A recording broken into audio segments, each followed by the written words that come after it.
Kemenaka Bamoha, how do you do? Children tell me what to does the council from my Hogan, no? I never know Mount Dashi a job of Yogere.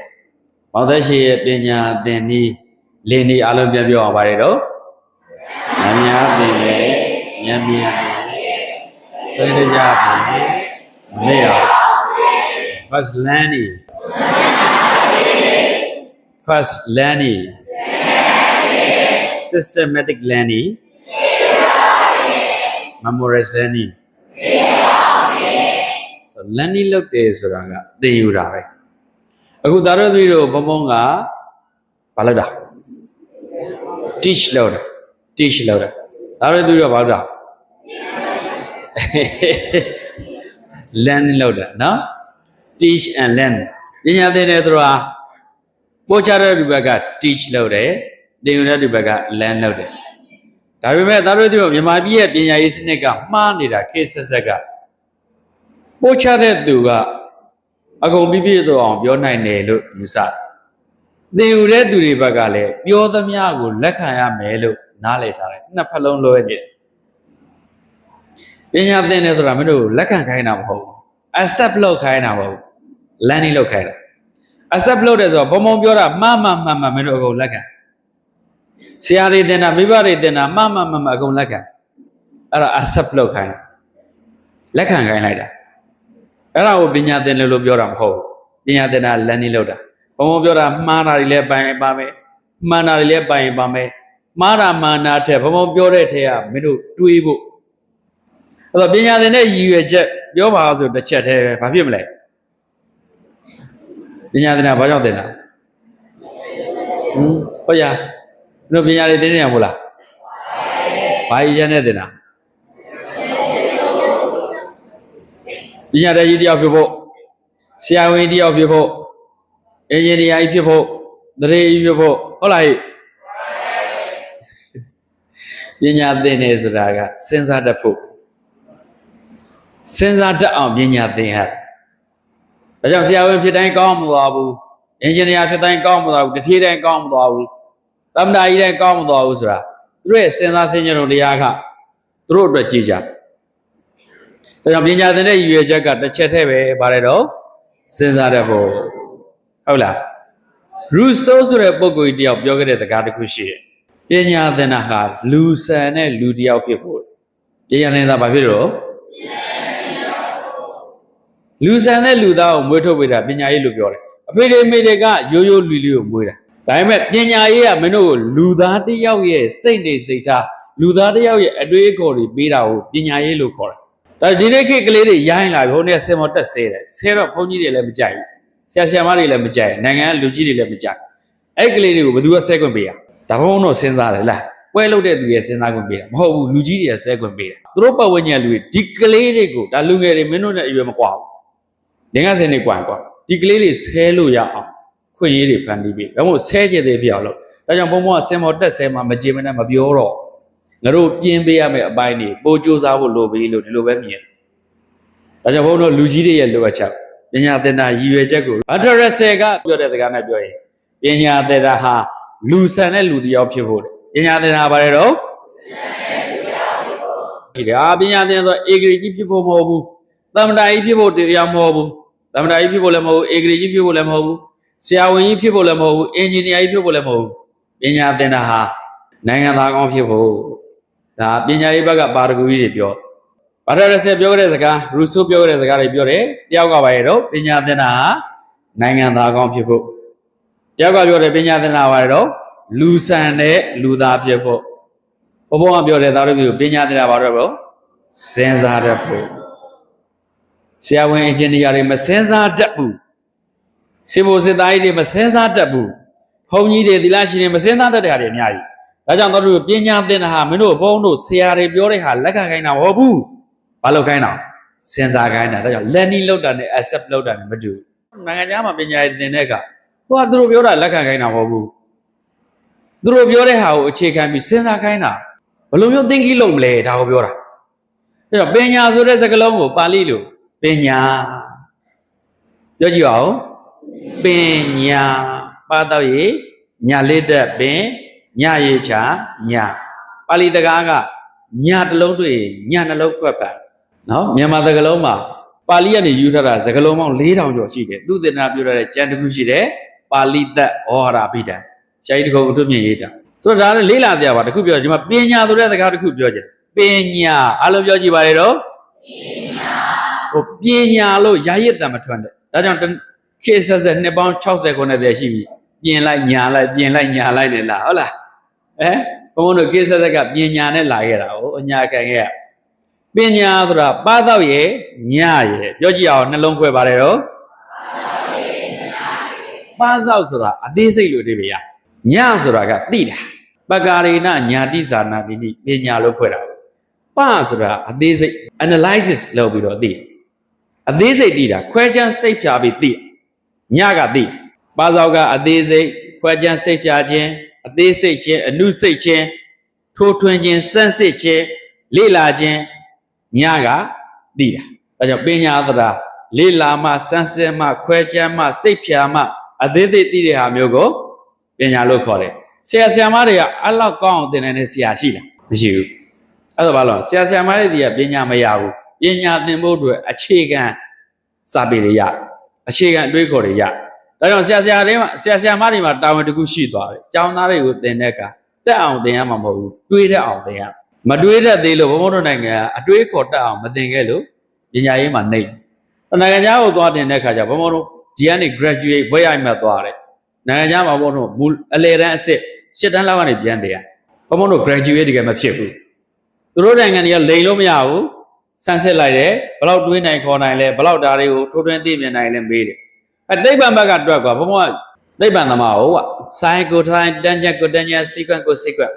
ယူပါပဲတော့မသိရဘူးလားသင်္ချာနဲ့ယူပါပဲတဲ့တွဲပြီးသင်တယ်ကဲဟိုရောက်တဲ့အခါကျတော့အင်္ဂလိပ်ချိုးခိုင်းပြီအဲ့ဒါဟိုဘာလုပ်တတ်ဘူးဘုံဘုံကအဲ့ဒါကိုပု္ပ္ပစာအနေတွက်တဲ့အဖြစ်ရအောင်တွက်တတ်တယ်ဒါပေမဲ့အဲ့ဒီဟာကိုလက်တွေ့တဲ့ခိုင်းတော့ဘုံဘာမှမနှိပ်တတ်ဘူးဘာမှမလုပ်တတ်ဘူးဘုံဘုံတို့နိုင်ငံပညာအဲ့လိုတစ်ခုချင်းခွဲသင်တာလားပေါင်းဆက်ပြီးတော့အသုံးချတဲ့အောင်သင်နိုင်တဲ့ပညာရေးမြန်မာပြည်မှာမရှိသေးဘူးအဲ့ဒါကြောင့်နိုင်ငံတကာကိုဘုံတို့ထွက်ပြီးလေ့လာကြဒါကြောင့်ဘုံဒီမှာအနှစ်ချုပ်ခြင်းတယ်ပညာရေးဆိုတာဘာလဲစဉ်းစားတဲ့အောင်သင်တာတနည်းလူဆန်တဲ့လူသားတယောက်ဖြစ်အောင်သင်တာအနှစ်ချုပ်ကတော့နိုင်ငံသားကောင်းဖြစ်အောင်သင်တာအဲ့ဒါကိုဘာလို့ခေါ်ပညာရေးလို့ခေါ်တာဆရာဝန်အင်ဂျင်နီယာတိုင်းကောင်းလားခုံကြီးတိုင်းဒီလိုက်ရှင်တိုင်းရောကောင်းလား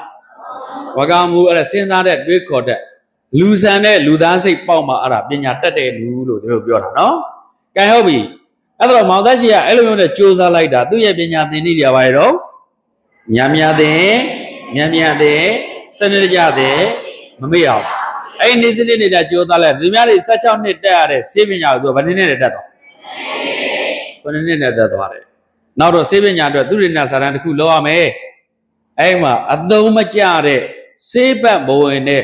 စေပညာမှာစေဖို့တဲ့နေရာမှာသုံးလို့မရတဲ့တော့ကုတဲ့နေရာမှာသုံးလို့မရတဲ့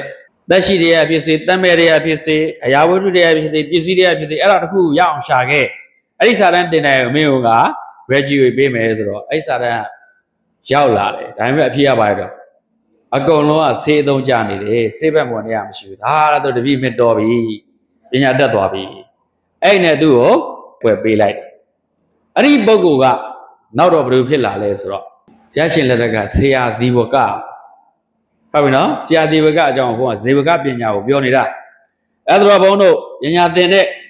မှတ်ချက်လေးအလွယ်လေးမှတ်ကြည့်အောင်ပဲတော့များမမေ့ရသင်စနစ်တကျဆရာသီဝကသင်နိပါမှတ်ကြလူလိုက်ပါများသင်တယ်မြန်သင်တယ်မမေ့အောင်သင်တယ်စနစ်တကျသင်တယ်ဇေဝကဆိုတာအသက်ရှည်ပဲလေဇေဝတိကလေးလေးအသက်ရှိသေးလားဟာဇေဝတိပါဗျာအေးအဲဇေဝတိဆိုရင်ဇေဝတိဇေဝကောပေါ့အသက်ရှိတဲ့ကလေးကိုဇေဝကလုပ်ပေးကွာမြန်မာလူဆိုတော့မအောင်သက်ရှိပေါ့ဒီကလေးလေးအကြည့်တွေလရတွေခွေးတွေဂျားတွေရတွေမသေးကောင်းပြောတော့အသက်ရှင်လို့မအောင်သက်ရှိဇေဝတိဇေဝကောမာရမင်းသားတွေမွေးသားတယ်လို့ကောမာရဘေဇကောမာရရဲ့မွေးသားသားဒါကြောင့်ဇေဝကောမာရဘေဇောဆိုပြီးတော့မြတ်စွာဘုရားရှင်ကိုကြည်ညိုတဲ့နေရာမှာပုဂ္ဂိုလ်ဆိုတဲ့ကြည်ညိုတဲ့နေရာမှာဧတတက်ဘွယ်ရဆရာဒီကတကယ်ဖြစ်စဉ်နော်ဓမ္မပဒမှာဇေဝကပညာမှာပါရတီအကြောင်းရဘုံကဒါစာနဲ့ပင်နဲ့ဟောတာစိတ်ကူးတဲ့ရေးပြီးဟောနေတာမဟုတ်ဘူးဒါတော့စက်သွားလိုက် ဆရာဒီကအခုဘွဲရမသွားဘူးလား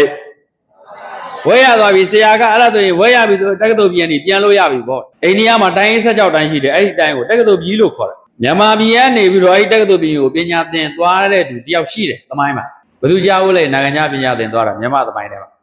မောင်ပေါက်ကြိုင်းကြားဘူးလားဟဲ့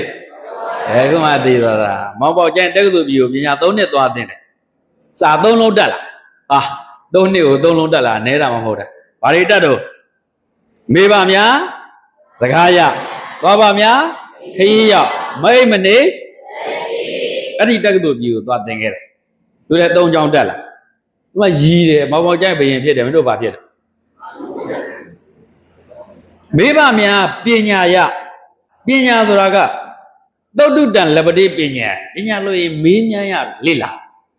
မဘေးဘဲနဲ့ပညာတက်သွားတဲ့သူတယောက်မှမရှိဘူးဒါကြောင့်ပညာလိုလားတဲ့သူကမေးနေရမယ်ဘုံဘုံတို့ရွာမှာကလေးတယောက်စာသင်လို့တော်တော်နဲ့မတက်ဘူးခုတော့သူနိုင်ငံခြားမှာပါဒီကလေးမရှက်ဘူးဗျရွာလူတဲ့လေသူမြောက်ပေးတယ်စာမတက်လမ်းဖတ်ကွာလမ်းမှာတွေ့တဲ့ဆိုင်ဘုတ်တွေအကုန်လုံးရှောက်ဖတ်သွားဖတ်တာပဲတလွဲကြီးတယ်တလွဲကြီးတယ်ဆိုဘေးကစာတက်တဲ့သူတွေကသူ့ကိုပြင်းပေးနဲ့သူစာတက်သွားဒီကလေးဒါကြောင့်စာမတက်လမ်းဖတ်ဆိုတာအခုဘုံဘုံတို့ခေတ်ကြတော့ပြောင်းသွားပြီစာမတက်လမ်းဖတ်လမ်းပေါ်မှာဂျာနယ်တွေတွေ့တယ်မဂ္ဂဇင်းတွေတွေ့တယ်စာတွေတွေ့တယ်ဒါတွေဖတ်အခုဒီလာတော့ဘုံဘုံကအင်တာနက်ထဲမှာရှိတဲ့အကြောင်းအရာတွေမနေ့ကဘုံဘုံကအကြောင်းအရာလေးတစ်ခုပြောတာဘုံဘုံမှတ်ဖူးတာကမေထုံမီအိဆားတဲ့ယောက်ျားတဲ့နွားမှာ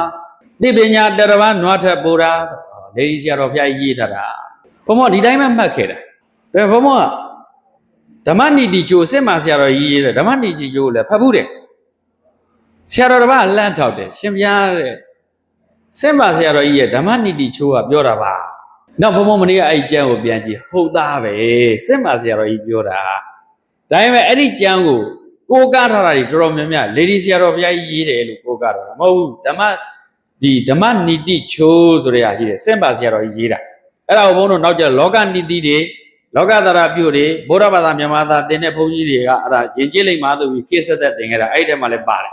ကံတော်မင်းကျောင်းဆရာတော်တို့စင်ပါဆရာတော်တို့ဒီအဆုံးအမတွေပေါ့ထားတော့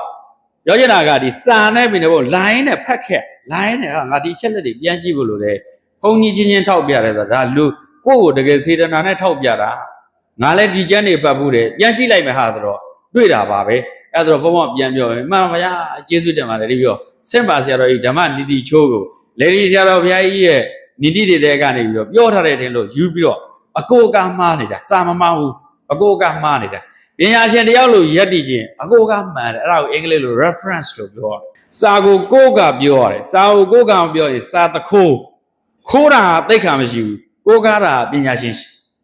တတ်တယ်ဒါကြောင့်ဘုန်းတော်စာပေတွေကိုပြောတဲ့ကကိုးကားတယ်ဒါဘုံကဘယ်ကနေယူပြောနေတာလဲဆိုတော့ဓမ္မပဒဇေဝကပညာဝတ္ထုကနေယူပြီးပြောနေတာနော်အကိုကားနဲ့စာနဲ့ပင်နဲ့ပြောတာဟုတ်လားအဲ့တော့ထားလိုက်တော့ပညာတွေတက်သွားပြီခုနမပေါကြရတော့3နှစ်တင်တာဘယ်နှကြောင်းတက်တော့ဘာတွေတော့ဟဲ့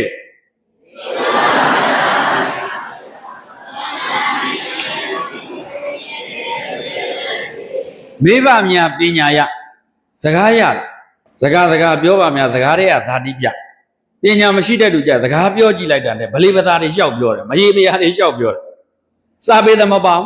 ဒါကြောင့်စာဆိုဒီမှာလက်ဖြင့်ရသောစကားဆိုဒီမှာနှုတ်ဖြင့်ပြောသောစာတဲ့ဆရာကြီးပြန်အောင်ဒီလိုပြောတယ်စာနဲ့စကားနဲ့စာကမကင်းဘူးဒါကြောင့်စကားပြောရင်စာနဲ့ပေနဲ့ပြော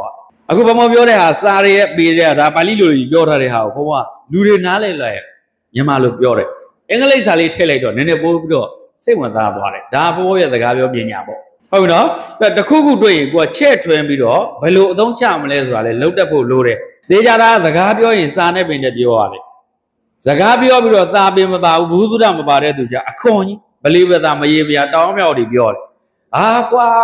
တောင်းတင်ရင်မရပါပြောချင်ရပြောတယ်ဗျောက်ပေါက်ပါကွာဗျောက်ပေါက်တော့ရောက်ချင်ရောက်သွားလေအဲ့ဒါအလေတန်ဖိုးမရှိတဲ့စကားတွေပြောရင်အဲ့လိုမျိုးဖြစ်တယ်နော်ဒါကြောင့်စကားပြောတဲ့ကသာနဲ့ပင်နဲ့ပြောရမေးပါများစကားရ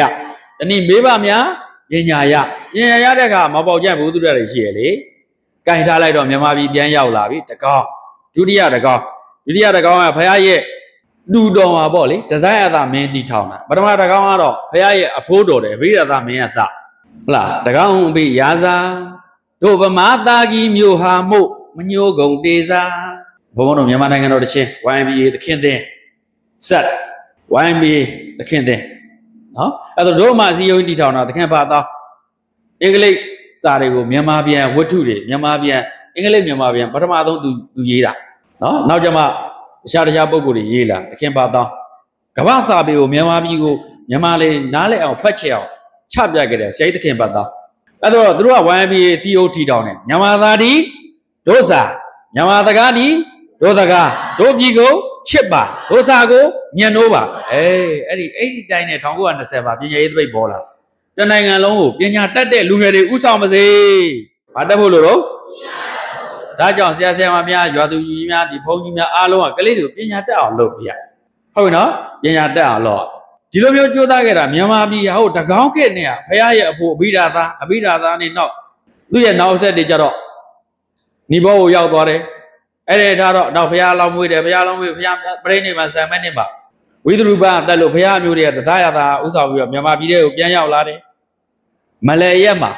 မိဖုရားကြီးနာဂသိန်းနဲ့တွေ့တော့နောက်တော့ဒုတိယတကောင်းပြန်ထီထောင်တဲ့တရားရတာသာ60မြောက်ကျမောင်ပေါကျိုင်းတက်တယ်မောင်ပေါကျိုင်းဘယင်မျိုးမဟုတ်ဘူးတာမန်လူစင်ရမျိုးတက္ကသိုလ်ပညာသွားတင်တယ်ကိုတုကိုချွန်သွားတင်တာပါဟောတကောင်းကနေအာသမဏိပူရအဲ့ဒီကနေပြီးတော့ဟိမွန်တာတောင်အောက်ကနေကပ်ပြီးသွားလိုက်မယ်ဆိုရင်အဲ့ဒါမင်းတို့မြေပုံမှာကြည့်လိုက် Google မှာကြည့်လိုက်ဟိမွန်တာတောင်ကြီးရှိတယ်အဲ့တကြောကနေတောက်သွားရင်ဟိုဘက်မှာအိန္ဒိယနီပေါ်ဘက်ကအဲ့ဒါဟိုတော့တက္ကသိုလ်ပြည်တက္ကသီလာဆိုအဲ့ဒါကိုပြောအခုချိန်ဒီအဲ့တက္ကသိုလ်ပြည်ရဲ့မြို့ရိုးကြီးတွေတက္ကသိုလ်ကျောင်းကြီးတွေရှိသေးတယ်အခုချိန်ဒီအဲ့နိုင်ငံတွေမှာသူသွားတင်တဲ့အခါကျတော့သူကစကားကြီး3လုံးမဲ့သူတင်နိုင်ခဲ့တယ်ဘယ်နှလုံးမဲ့တင်နိုင်ခဲ့လဲပြန်ပြောအောင်ပါတော့မေးပါများစကားရသွားပါများခရီးရောက်မိတ်မနေအသက်ရှင်မေးပါများတော့ပညာရတယ်ပညာတတ်တဲ့သူတွေမိဘဆရာသမားတွေကိုယ့်ထက်ထူးချွန်တဲ့ဘုဒ္ဓအကြမ်းမြင်ရှိတဲ့သူတွေကိုမေးရတယ်လေ့လာရသုတ္တုတံလပတိပညာဒီစကားကိုမြတ်စွာဘုရားကြီးကအာလဝကသုတ်တံမှာဟောခဲ့အာလကဘလူကြီးကမြတ်စွာဘုရားတဲ့ပညာတတ်အောင်လို့ဘာလို့အောင်လဲဟာသုတ္တုတံလပတိပညာတက်ရင်တက်ချင်မေးရတယ်ကွလေ့လာရတယ်ကွအဲ့လိုလေ့လာတဲ့မေးတယ်ဆိုပညာတတ်တယ်လို့အဲ့ဘလူကြီးကိုမြတ်စွာဘုရားကြီးဟောတာမေးပါများပညာရမပေါက်တဲ့ပညာတက်လာမြန်မာပြည်ပြန်လာစကား3လုံးပဲတက်လာမြန်မာပြည်ပြန်လာတဲ့ခါကျတော့တကောင်းကိုအဲ့တော့တရုတ်တွေကသိမ်းထားတယ်တရုတ်တွေကစိတ်မင်းလို့ခေါ်တယ်စာမှာစိတ်မင်းတရုတ်ပြည်ဆိုတော့နဂါးကိုကွာနဂါးကိုွယ်ကြတယ်သူတို့ရဲ့အလံနဲ့နဂါးတွေပါတယ်နဂါးမင်းဆိုတာတရုတ်မင်းကိုပြောတာတရားတွေမြစ်ထဲနဂါးကြီးပြောတာမဟုတ်ဘူးအဲ့ဒါဒန္တာကြီးတွေလှုပ်ပစ်တာ mid လို့ခေါ်တယ်အင်္ဂလိပ်လို MIT mid ဆိုတာဒန္တာကြီးဘာဖြစ်လို့ဒန္တာကြီးတွေထည့်ထားတာလဲဆိုတော့ဒန္တာကြီးတွေထည့်လိုက်မှအဲ့အကြောင်းအရာတွေအကြာကြီးလက်ခံသိမ်းထားလို့ရအချက်လက်တွေဆိုရင်မေ့သွားတရုတ်နိုင်ငံလို့ဂျပန်နိုင်ငံလို့ဖြစ်သွားဒါကြောင့်နဂနိုင်မင်းလို့ပြောလိုက်တာဟုတ်လားအဲ့တော့နဂါးတိုင်းပြည်ဆိုတော့တရုတ်ပြည်ကိုပြောတာတရုတ်ပြည်ကတကောင်းကိုသိမ်းထားတယ်အဲ့တော့တက်လာတဲ့မင်းတွေတက်လာတဲ့ဒီတကောင်းအားနဲ့တော့တဲ့အချိန်မှာတက်လာတဲ့မင်းတွေကိုတရုတ်ပြည်ကနေလာပြီးတော့လှုပ်ကြံတယ်အဲ့တရုတ်ပြည်ကတရှိုးတွေနဲ့ဟောဒီတကောင်းကမိဖုရားနဲ့ပေါင်းပြီးတော့တက်လာတဲ့ဘင်းတွေကိုလှုပ်ကြံအဲ့မှာနောက်တော့မောင်ပေါကျန်းရောက်လာသူရောက်လာတဲ့ကထားလိုက်တော့ဒီဒန္တာကြီးတဲကိုပြန်ဝင်နဂါးကြီးလို့ပဲပြောပါတော့အဲ့တော့ तू ကမအိပ်ဘူးလေခုနစကားဘယ်နှလုံးတက်ခဲ့တော့မအိပ်မနေအသက်ရှိမေးပါများသွားပါများလေ့လာခိုင်းတာမင်းတို့6ယောက်ပါလေ6ယောက်ပါရင်ခီးသွား travel is the best reading ခီးသွားခြင်းဟာအကောင်းဆုံးစာပေခြင်းပဲ travel is the best reading ဒေါက်တာမုန်းကိတ်ကပြောခဲ့တယ်မြေကြီးကစာအောင်နဲ့တူတယ်မြေကြီးပေါ်မှာရှိတဲ့ရှေးဟောင်းပစ္စည်းလေးတွေကစာပိုက်တွေစာကြောင်းနေနဲ့တူတယ်အဲမြေကြီးပေါ်လမ်းလျှောက်သွားတာနဲ့ဘုသူရအကြမ်းမြင်များတဲ့သူကဒါဘယ်ခေတ်ဘယ်စနစ်ဘယ်လိုပုံစံအများကြီးလူတွေကြောင်းသိအဲ့တော့ကဘာပေါ်မှာအင်္ဂလိပ်ကဘာကိုဘာကြောင့်အုပ်ချုပ်သွားတော့ပထဝီတက်လေးလာရေးတွေလုပ်ပြင်သစ်ကဘာကိုဘာကြောင့်အုပ်ချုပ်သွားကိုလိုနီနယ်ချဲတဲ့နေရာမှာအင်္ဂလိပ်ပြီးပြင်သစ်ကအများဆုံးပဲတကဘာလုံး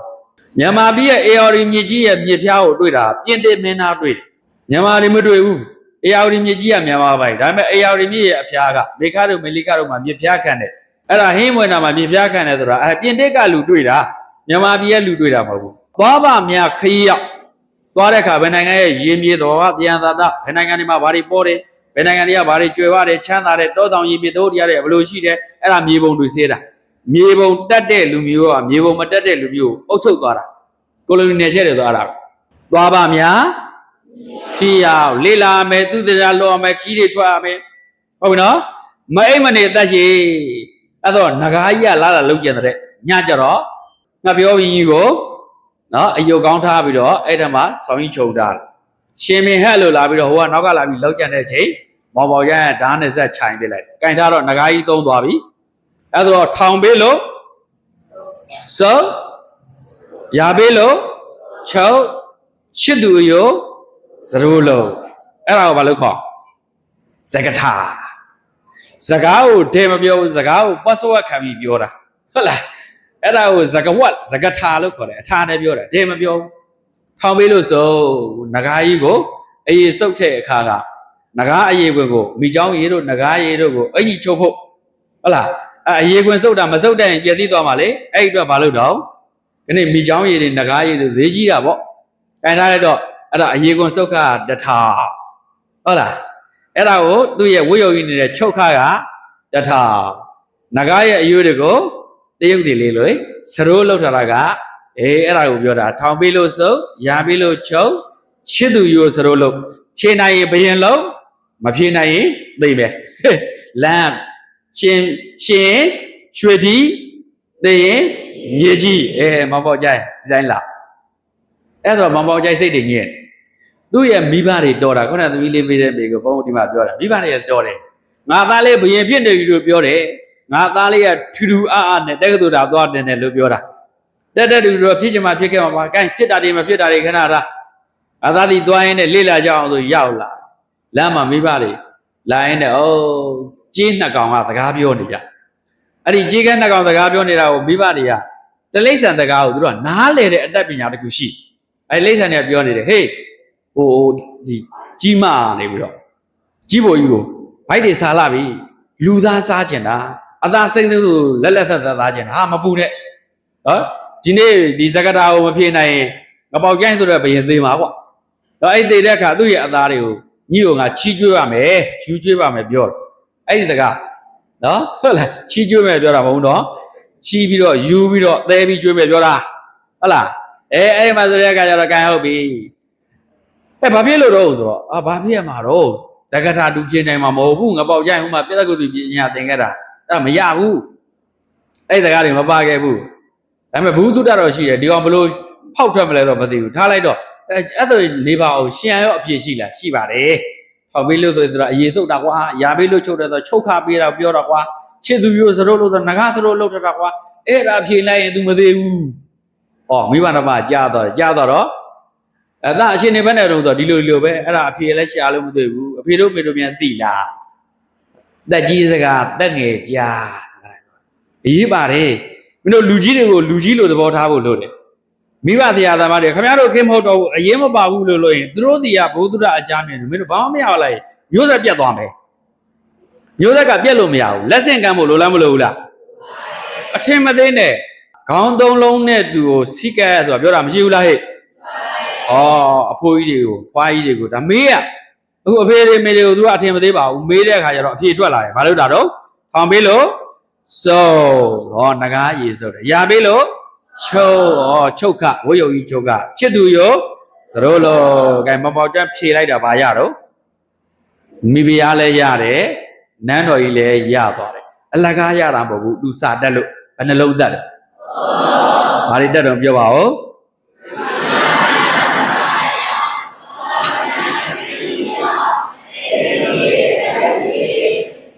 စာဆိုတာသင်တလောက်တက်တာမဟုတ်ဘူးအသုံးချဖို့တက်ရင်တကြောင်တက်ရင်လည်းအဲ့လိုပညာတက်တယ်လို့ခေါ်မော်ပေါကျန်အဲ့လိုနည်းနဲ့တက်သွားတာဒါကြောင့်မော်ပေါကျန်ဟာဘွဲမရဘူးမော်ပေါကျန်ဟာပညာတက်တယ်ဘုံဘုံတို့စာတွေအများကြီးဖတ်တာဘုံအသက်42နှစ်စာအုပ်ဖတ်ခတာ9000မကဘူးအများကြီးပဲဘုံဖတ်ထားတဲ့စာအုပ်တွေဒါပေမဲ့အဲ့စာအုပ်တွေတဲ့စာတွေအကုန်မှတ်မိလားဆိုမမှတ်မိဘူးဒါပေမဲ့ဘုံအခုပြောရဲဆိုရင်အသုံးချစရာတွေတော်တူထွက်လာအရေးကြီးတာဖတ်ထားဖို့ပဲလို့တဲ့ဟုတ်ပြီနော်အဲ့တော့တော်တယ်သူတို့ပညာတတ်တယ်ဆိုတာကထိုးနဲ့သိတာခွဲခြားစိတ်ဖြာပြီးသိတာတနည်းအားဖြင့်အချင်းချုပ်ပြောရင်စဉ်းစားပြီးသိတာကိုဘာလို့ခေါ်တော့ပညာတတ်တယ်လို့ခေါ်တာဒါကြောင့်သင်ပေးတာရတာလားသင်ယူတာရတာလား ဒါကြောင့်ဘုန်းတော်သားတို့အလွယ်မပတ်နဲ့ပညာဆိုတာသင်ပေးလို့မရဘူးသင်ယူမှရတာသင်ပေးတာရရင်အခုဘုန်းပြောတော့မင်းတို့ကိုရသွားလားဘယ်လိုလူတွေရမှတ်တဲ့သူရတယ်မှတ်တဲ့လောက်ပဲရစဉ်းစားတဲ့သူရတယ်စဉ်းစားနိုင်တဲ့လောက်ပဲရတယ်ဘုန်းကအကုန်လုံးအတူတူပေးတာနော်သင်ပေးတာတူတော်လဲပဲသင်ယူတဲ့သူမှာမူတည်ပြီးတော့အသုံးချတဲ့သူကမူတည်ပြီးတော့ဖွံ့ဖြိုးတိုးတက်မှုပွားသွားမယ်အခုဘောင်းခုနပြောတယ်အောင်ဒီဝကကတော့တခါတည်းကိုဆရာဝန်ဖြစ်မသွားဘူးလားအဲဇလန်းကိုပြန်ဆက်ဆရာဝန်ဖြစ်သွားပြီဆိုတော့ဆရာလုပ်တဲ့သူကကံမေတ္တာကြီးပြန်လို့ရပြီဆိုပြန်လာတဲ့ကဆရာလုပ်တဲ့သူကဘာမှပေးလိုက်အိုးလေးတစ်လုံးလောက်ပေးလိုက်ကျန်ကြီးဒီငါတပည့်ပြန် a pot and sun gain အိုးလေးတစ်လုံးနဲ့ဆန်လေးပဲလေးနည်းနည်းလေးပေးလိုက်တယ်အဲ့ဒါမျိုးပေါ့အခုလည်းလို့ပဲမောင်သက်ရှည်ပြန်သွားတယ်သူကဘာတွေပါသွားတော့အိုးလေးတစ်လုံးကိုဆန်လေးနည်းနည်းပါသွားသူမှဘာတွေပါအောင်အဓိကညာတွေပါသွားတယ်ဒါကြောင့်ပညာရွှေအိုးလူမခိုးဆိုသူမှယရနာတွေအများကြီးပါတယ်မြတ်စွာဘုရားစကားနဲ့ပြောရင်ပညာနရဏံရတနံပေါ့ပညာဆိုတဲ့ယရနာတွေသူမှအပြည့်ပါသွားတယ်စားစရာတောက်စရာရဲ့လို့အထူးပါပါဒါနဲ့မြို့တစ်မြို့ရောက်အဲ့မြို့တစ်မြို့ရောက်တဲ့အခါတိုက်တိုင်ပဲအဲ့ဒီမြို့မှာအချမ်းသာဆုံးတထေးကြီးရှိတယ်အဲ့ဒီတထေးကြီးက9နှစ်ရှိပြီယောဂမပြောက်ဘူးဘလို့မှကုလို့မရနိုင်ငံတကာပညာရှင်တွေလည်းခေါ်ကုနိုင်ငံခြားကိုလည်းထွက်ကုလို့မပြောက်တော့ဒီကလေးကအခုမှမောင်သက်ရှည်ကအခုမှ20ဝန်းကျင်ပဲရှိသေးတယ်25နှစ်လောက်ပဲရှိသေးတယ်ကလေးလေးကြည့်လိုက်တော့ဟောတမားဆိုအိုမရှင်းနေဆိုပြိုမရှင်းနေဆိုတာသားတွေဖတ်နိုင်ရတယ်ပြောနိုင်ရတယ်ဆိုနိုင်ရတယ်တက်ကြရှိရဒါကြောင့်အမှုကင်းနေပြည့်ရှင်းနေပြပြတက်ကြလူက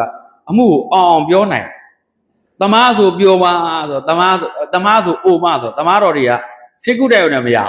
လူနာကိုကက်ခတ်တတ်ဖို့လိုတယ်လူနာရဲ့အင်္ဂါတွေလေ့လာတတ်ဖို့လိုတယ်နောက် treatment ယူတဲ့အခါကြာကြာနာယူတတ်ဖို့လိုတယ်အတွေ့အကြုံလိုတယ်ဒါကြောင့်တမားဆိုအိုမရှင်းနေဆိုရင်ပြိုမဒီလိုမျိုးပြောတာအဲ့ဒါနဲ့ကလေးကြည့်လိုက်တော့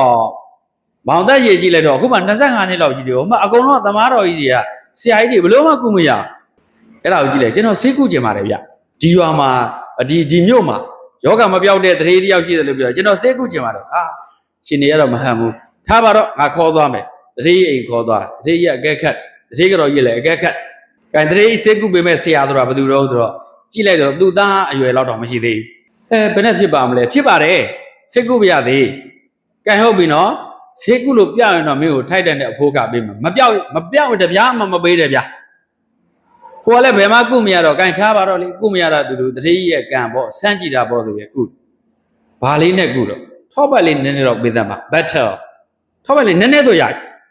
ဒါကြောင့်စေးတကယ်စွမ်းရင်လက်သေးခွင်လောက်ဆိုရစေးစွမ်းမိချစ်တန်ကောင်းလောက်တန်ဦးကောင်းလောက်စေးစွမ်းတန်ကောင်းဆိုတာ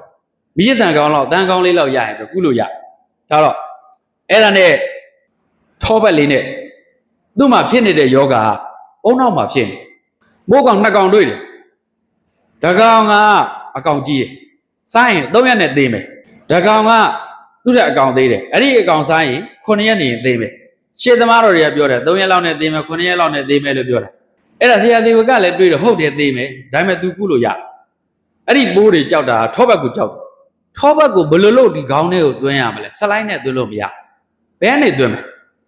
အဲ့လိုဆိုအုံနောက်ထဲကိုရောက်အောင်ထောပတ်ကိုဘယ်လိုသွင်းမလဲနှာခေါင်းကနေသွင်းမယ်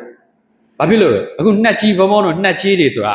အုံနောက်ကနေရဲ့အညစ်အကြေးလို့ပြောတာနှက်ကြီးဆိုနှက်ဆိုအုံနောက်ရဲ့အညစ်အကြေးအဲ့တော့ဟောဒီနှာခေါင်းကအုံနောက်ဒီဆက်နေတယ်အဲ့လမ်းကြောင်းရှိတယ်အဲ့နှာခေါင်းထဲတွေထောပတ်ကိုရှူခိုင်းတယ်ရှူပေးမလက်လမ်းပြီးအဲ့ထောပတ်ကိုနှာခေါင်းထဲရောက်အုံနောက်ထိရောက်ခတ်ဒီအဲ့ဒါဒီဘက်ကနေပြန်ထုတ်လိုက်တယ်အဲ့ဒါပိုးပါသွားတယ်အခဏလေးလင်းအားကလောက်ရှူသေးလို့လိုက်တော့ယောဂပြောက်ရောဘာမှကွဲသေးတယ်မလို့ဘူးလုံးဝယူပြစ်သလိုပြောက်တယ်ဆိုအဲ့ဒါပြောအဲ့တတိကတော်ကြီးဟာကောင်းလိုက်တာတတိကြီးကောင်းသွားပြီထားလိုက်တော့ခုနထောပတ်လေးတွေဘာလို့အဲ့ထောပတ်လေးတွေကိုဝါကွန်းလေးနဲ့ခုနယောဂပိုးတွေပါတယ်အညစ်အကြေးတွေပါတယ်ထောပတ်လေးကိုဝါကွန်းလေးနဲ့ခါတဲ့စစ်ပြီးတော့ယူထားပါအောင်ဆိုတော့ဆရာသေးကသင်သားရသွားပြီကွာစီးကုတ်တဲ့တတိငါကုမိအညစ်အကြေးတွေကတော့ထောပတ်လေးသူပြန်ပြီးတော့ဝါကွန်းလေးနဲ့တို့ယူတယ်ခြေတွေတော့မဟန်ဘူးအဲမဟန်ကွာဆေးရတော့ကုပြီးစားတရားလေးရလည်းမသိုးပါဘူးပေါ့ နောက်တော့တတိကတော့ကြီးကဘာပြောတော့ဒါကြောင့်အဲ့ဒီထောပတ်လေးကတဲ့တော့ထဲမှာတောင်သူလုံးတဲ့သူတွေတမန်မြက်လေးတွေရှာလာရင်ကသင်းမှာချောလဲလာလို့ပွန်းလာတယ်ဆိုရင်အဲ့ထောပတ်လေးတုတ်လိုက်ရင်အနာမြန်မြန်ကြက်တယ်ဒါကြောင့်အလုသမားလေးတွေလည်းဒါသေးအနေနဲ့သုံးလို့ရလို့သူကဒါကြောင့်တထေးဆိုတာစစ်စီလို့တထေးဖြစ်တာခုကြည့်နော်အချမ်းသာလို့တထေးကြီးဆိုအဲ့ဒါလိုမျိုးသူတို့ကအတုံးဖြုံကွဲကွဲပြားပြားသိကြလို့မလို့ရင်အကုန်မကန်တာအဲ့ဒါတထေးလို့ခေါ်တယ်မလို့လို့သုံးနေတာကိုငမွဲလို့ခေါ်တယ်ဟုတ်လားအဲ့တော့ကဘာမှာချမ်းသာတဲ့တထေးတွေဘယ်သူမှဖြုံတဲ့သူမရှိဘူးဒါကြောင့်ရှာတဲ့သူကမဖြုံဘူးတဲ့ဖြုံတဲ့သူကမရှာဘူးတဲ့တကယ်တော့အခုသားတဲ့သမီးတွေတုံးဖြုံနေတဲ့သူကပတ်သက်တကယ်မရှာသေးလို့ပတ်သက်တကယ်ရှာလာပြီဆိုရင်ပတ်သက်ရဲ့တန်ဖိုးကိုသိတဲ့ကမဖြုံတော့ဘူး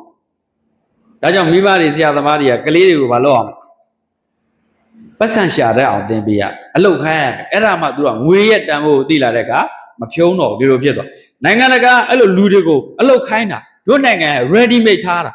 အဲ့ဒါကြောင့်တို့နိုင်ငံရဲ့လူတွေကကလေးတွေကဘလောက်တော်ကြားလေးဖြင်းလေးညံ့လေးမိဘဆရာသမားတွေရဲ့လိုအပ်ချက်ကလေးတွေကိုပတ်စံဖြုံးတတ်အောင်သင်ထားတာလိုချင်တယ်များအကုန်ဝယ်ပေးတယ်ဖုန်းလိုလားဝယ်ပေးတယ်ဆိုင်ကယ်လိုလားဝယ်ပေးတယ်ဝက်စားလိုလားဝယ်ပေးတယ်ဖမောတို့ကတစ်နှစ်မှတစ်ကြိမ်ရွာဖျားပွဲတပေါင်းလားပြကြော်ဆက်ရဲ့ရွာဖျားပွဲကြမှာဝက်စားလေးတစ်စုံရဒါတော့အင်ကြီးရရင်ဘယ်သူမရဘူးလက်ပတ်နိုင်ဆိုတော့လူတော်ကတစ်ခါပဲရခဲ့ဘူးတဲ့အဖေတို့အမေတို့ဒီရှိတော့ဒါပေမဲ့မိဘတွေကိုကျေးဇူးတင်တယ်ငါပတ်သက်မဖြုံးတတ်အောင်သူတို့သင်ပေးထားတာအခုမင်းတို့လိုသမျှပေးနေတဲ့မိဘတွေကမင်းတို့ဖြတ်သီးနေကြဒါကြောင့်ချစ်တာနဲ့အလိုလိုက်တာနဲ့တကယ်ကလေးကိုချစ်တဲ့စိတ်နဲ့မကွဲပြားဘူးဖြစ်အခုဒီမှာတထေးတော်ကြီးကြည့်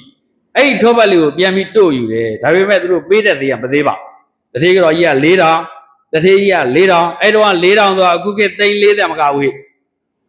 နော်အခုကငွေကြီးနဲ့ဆို34000လောက်တန်တာပေါ့တထေးတော်ကြီးက4000တထေးကြီးက4000သူတို့ရဲ့သားကြီးက4000သူတို့ရဲ့သမီးကြီးက4000နောက်တစ်ခါချွေးမတွေက4000စီးတယ်အဲ့လို4000စီး4000စီးပေးလိုက်တာမှတောင်းချီရပါပြီးတော့မြင်းတကောင်စားစရာတောက်စရာအမှုလို့ကြော်မှာထည့်ပေးလိုက်တယ်ကဲမောင်ဒီဘကပရမသုံးကုတဲ့ပွဲမှာပဲတထေးဖြစ်သွားတယ်ဒါကြောင့်ပညာတက်ရင်သူကဘာမှတဲသွားကြမလို့စိတ်အိတ်တွေမပါဘူးစမ်းတဲ့ကရိယာတွေပါမသွားဘူးဒါပေမဲ့သူအဲ့ဒီသူ့မှာရှိတဲ့ထောပတ်လေးနဲ့ပဲကုလိုက်တာဆရာဝန်လက်မှတ်ရသွားပြီချမ်းသာသွားပြီဒါတော့အဲ့ဒါနဲ့နောက်ကြတော့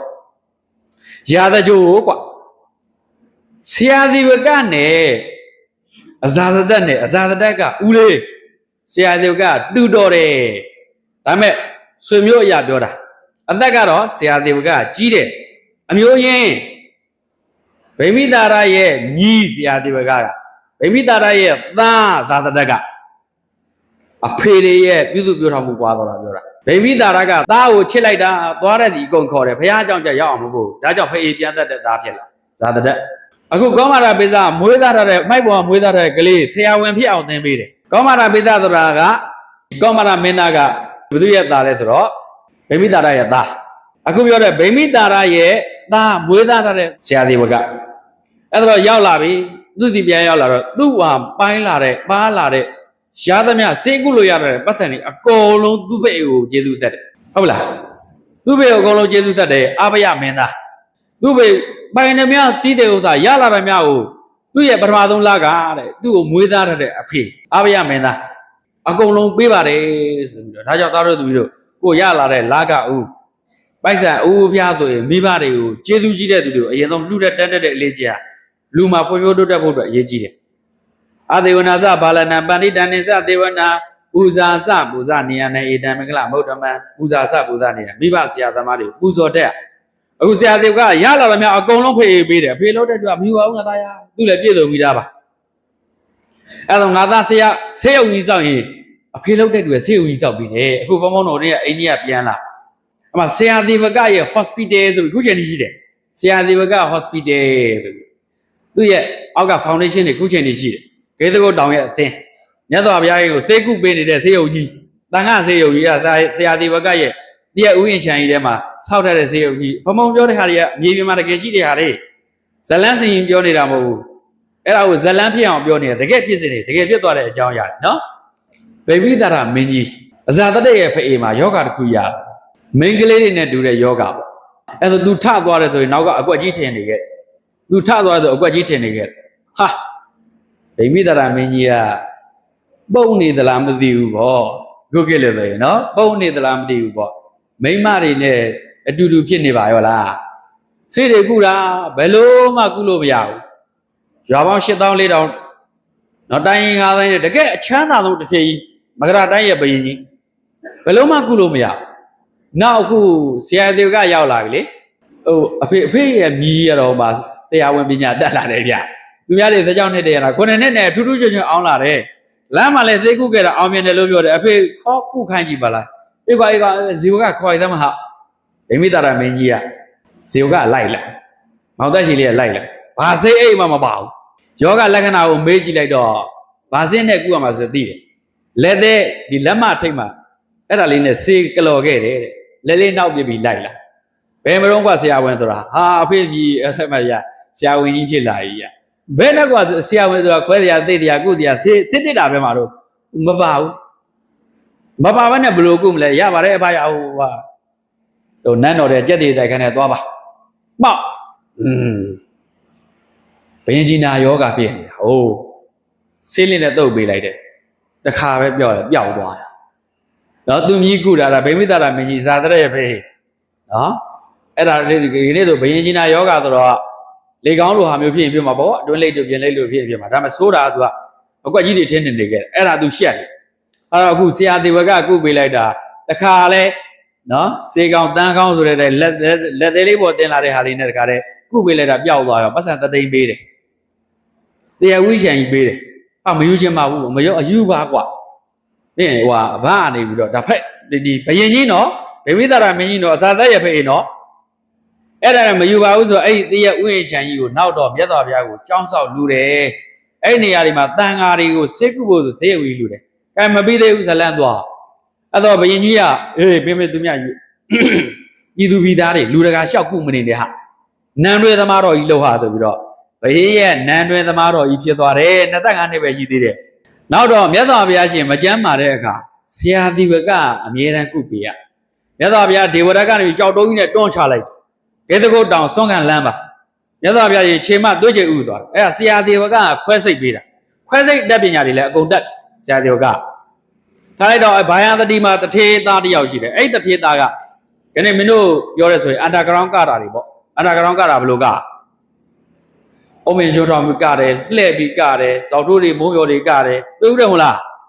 ဒီ TikTok တွေပါ YouTube တွေမှာအများကြီးပဲဒီနေ့နောက်ဆုံးပေါ်အကမျိုးတွေပေါ့အခုမှပေါ်တာမဟုတ်ဘူးဟိုအိန္ဒိယဘုရားရှင်လက်ထက်ကလည်းရှိခဲ့အဲ့လိုမျိုးဂျွန်းပြစ်ကရှေလုံးနောက်လန်တဲ့ကတဲ့အခါဥခွေးသွားတယ်ဒါကမင်းတို့ကြားအောင်ကောင်းအောင်ပြောတာဒီရစကားနဲ့ပြောနေတော့ဗာဖြစ်တာဘာကြအဲ့ဒါကြပါနော်ဘယ်လိုမှကုလို့မရဘူးအဲ့ဒါတရားသေဝကကုပေးတာပျောက်သွားတယ်ဒါရတော့သာရပိသောရမင်းကြီးသာရပိသောရမင်းကြီးကထူးခြားတယ်ကွာသူကအဖေမရှိဘူးသူမအေကမာမျိုးဦးကြွေကြတဲ့အချိန်ကိုဝင်ဆောင်နိုင်တဲ့အချိန်မှာကင်းချီညာဘိုက်ပေါ်နေဖြတ်ပြေးတယ်အဲ့ဒါကိုตาရတဲ့စိတ်နဲ့ကိုဝင်ဆောင်တာအဲ့လိုမွေးလာတာသာရပိသောတာကင်းချီညာထောဘက်ကိုတအားကြောက်အဲ့ထောဘက်ကင်းနေပါလေကြရင်ထောဘက်လဲရကင်းနေပါလေအလာများရင်ထောဘက်ချထားထောဘက်ကိုကြောက်တဲ့အခါသူ့ကုရမယ်ယောဂါကလည်းထောဘက်နဲ့ကုမှပြောင်းမယ်အဲကြောင့်ထောဘက်ပေါ်မှာအခါးတွေပါတယ်တခါတည်းဆေးတွေပါတယ်တင်းပြီးတော့ဆေးကုခဲ့ဆေးမကုဂတိကြိုတောင်းတာအဲ့ရှင်မြင်းကြီးမှာထူးကြတာဗဒဝတိဆိုရယ်စင်ကြီးရှိတယ်အဲ့ဒီစင်ကြီးကယူသနာ90ပြေးနိုင်နောက်ကမြင်းတကောင်ရှိတယ်အဲ့မြင်းကြီးကယူသနာရာနဲ့ချီပြီးတော့ပြေးနိုင်တယ်ယူသနာ100ဆိုတာ100ကို10မိုင်နဲ့အတွက်မိုင်1000တနေ့တည်းနဲ့ရောက်သွားတယ်စင်ကြီးကမိုင်900ရောက်သွားတယ်အဲ့ဒီစင်တွေအဲ့ဒီမြင်းတွေကိုတောက်လျှောက်တစ်ဆက်တည်းလိုက်ပြီးစီးနိုင်တဲ့ကာကဆိုတဲ့အမတ်ကြီးတယောက်ရှိအဲ့ဒီကာကအမတ်ကလည်းဘလူးနဲ့မိမတယောက်နဲ့ဘလူးနဲ့ရထားတာအတွက်ထူးခြားတဲ့ဒီဇက်လန်းမှာအဲ့လိုကြောင့်သူကလူသန်းကောင်းမွေးလာပြဝိပြတ်တာလို့ပေါ့ကွာအဲ့လိုမျိုးမွေးလာတာဒါတော့အဲ့ဒါနဲ့ဇဏပိသောတာကိုအဲ့လိုကုပေးတဲ့အခါကျတော့ဟာထောပတ်တော့မထည့်နဲ့တော့ဆိုတော့ထောပတ်မထည့်ရင်ကုလို့မရဘူးလေတော့ထောပတ်နဲ့စေးခါလည်းပေါင်းဆက်ပြီးတော့ကုခဲ့ပြီးတော့ဘယင်ကြီးကိုပြောတဲ့အတိုင်းတကားပေါက်တွေမျိုးတကားတွေအကုန်ဖွင့်ထားပေးပါကြိုက်တဲ့ဘယင်ကြီးရဲ့စီတော်စင်တွေစီတော်မြင့်တွေအကုန်သုံးဝင်ပေးပါအဲ့လိုမျိုးကြိုးတွေဂရိကဝက်ယူထားတဲ့အခါကျတော့ဘယင်ကြီးစေးကုပြီးအန်းလာမှာအဲ့ဒီအန်ရင်ထောပတ်တွေပါလာလိမ့်မယ် အဲ့ဒီမအန်ငယ်ဘာလို့လဲဆိုတော့ဒီခါတည်းစင်စည်းပြီးထွက်ပြေးတော့တာဘယင်စည်းတရားတင်မရှိတော့ယူသနာ90ပြည့်နိုင်တဲ့သင်ကြီးစည်းပြီးထွက်သွားရောထွက်သွားတော့အန်တဲ့အခါကျတော့ခုနထောပတ်တွေပါလိုက်ဩဇီဝကငါလိန်ခုတာသဟဆိုပြီးတော့လိုက်ခိုင်းတာကိုလိုက်ခိုင်းတော့ဒီစင်ကိုမိအောင်လိုက်နေတာမြင်းရှိတယ်အဲ့မြင်းကိုစီးနေတဲ့ကာကအမတ်ရှိတယ်တခါတည်းဆန္ဒပိသောတာမှတ်ထားတယ်မှားလိုက်တယ်ခဏတော့ကောတန်ပြီးတော့အဲ့ဘက်ကမြို့တွေအဲ့ဘက်ကျဥဒိဏမင်းကြီးနဲ့ဒီဘက်ကဆန္ဒပိသောတာအတွက်ရန်သူတွေထားလိုက်တော့အဲ့တော့ကာကအမတ်ကိုမှားလိုက်တယ်ဇီဝကလူလိန်တော့အလွန်ပရိယေများတာသူပြောတာတွေမင်းမစားနဲ့သူပေးတာတွေမတောက်နဲ့မလုံးနဲ့တော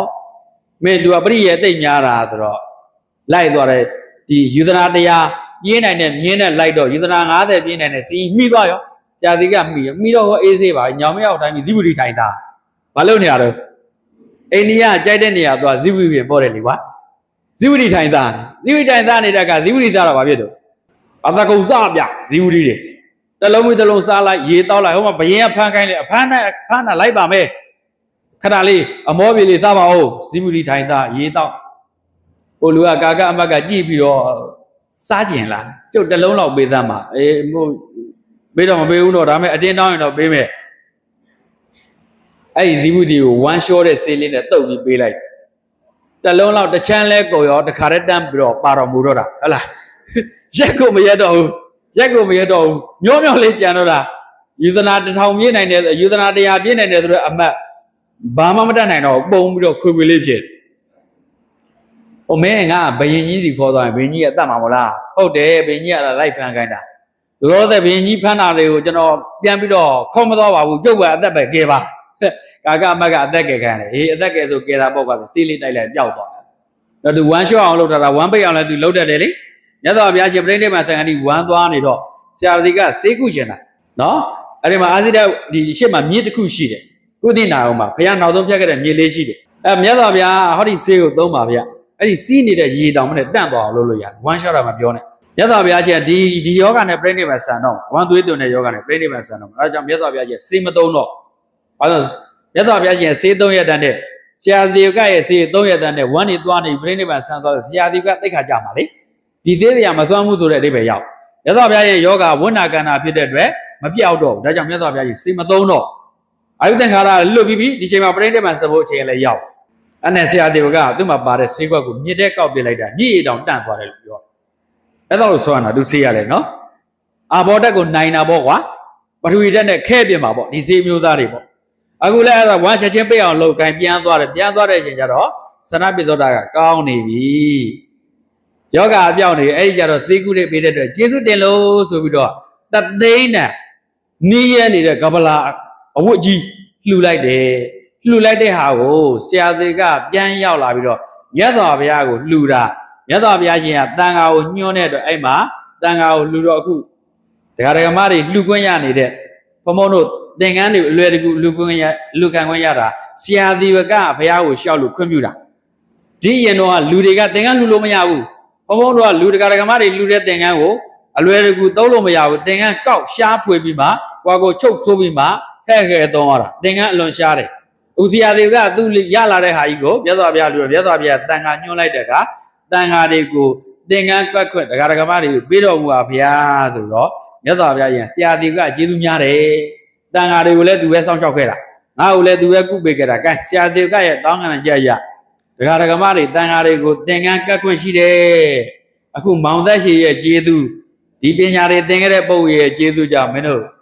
့လူကြီးတွေအကုန်လုံးဘုံဘုံတို့လည်းသင်္ကန်းတွေလွယ်လွယ်ကူကူချမ်းချမ်းသာသာအလွယ်တကူရဆရာတေကရဲ့ကျေးဇူးလူတွေလည်းသင်္ကန်းတွေကတ်ခွင့်ရနေတယ်အလူဆရာတေကရဲ့ကျေးဇူးအဲ့ဒါလိုမျိုးပညာတွေသင်ခဲ့တယ်သူပညာသင်တဲ့ဟာပြန်ပြောကြည့်ပါရဲ့တော့များများသင်တယ်ဉာဏ်မြတ်သင်တယ်စနစ်တရားသင်တယ်မမေ့အောင်အောက်ကသားလေးဖတ်ပါလေတော့များများဉာဏ်မြတ်မမေ့ရသင်အားစနစ်တရားဆရာဇီဝကသင်နိပါမှတ်ကြလူလိမ္မာဆရာတေကရဲ့သင်ဒီအဲ့ဒါလူလိမ္မာပညာကြီးထွညွတ်တက်မြတ်ခြင်းတဲ့သူတွေဟာဒီနေ့စတဲ့တင်နဲ့သင်ကြပါလို့တိုက်တွန်းရင်ဂိုင်ဘုံဘုံရဲ့ဟောကြားမှုကိုဒီမှာပဲဒီကုန်းချုပ်ပါတယ်အားလုံးကိုယ်စိတ်တရားကျမ်းမာချမ်းသာစွာနဲ့နိုင်ငံအကျိုးဘာသာသနာအကျိုးမိမိအကျိုးလူသားအားလုံးရဲ့ ချမ်းသာကိုဆောင်နိုင်စွမ်းရှိတဲ့သားကောင်းယန္တနာသမီးကောင်းယန္တနာတွေဖြစ်နိုင်ကြပါစေ